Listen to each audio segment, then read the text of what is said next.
In today's video, I'm going to show you how you can delete your Quora account. If this video helps you out, make sure you leave a like and subscribe. So what you need to do is come to Quora.com and make sure you're logged into your account. Once you do that, click on your profile icon and then go to settings. Once you're in settings, you can then go to privacy. And here we can scroll down and Quora is going to give you the option to either deactivate or delete your account.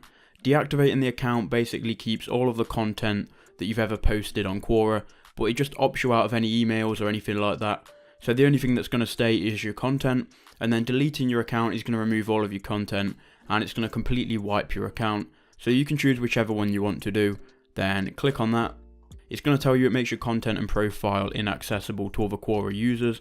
We can then click delete again and your account will be deleted. So that's how you can delete your Quora account. If that video helped you out, make sure you leave a like and subscribe, and I'll see you in the next one.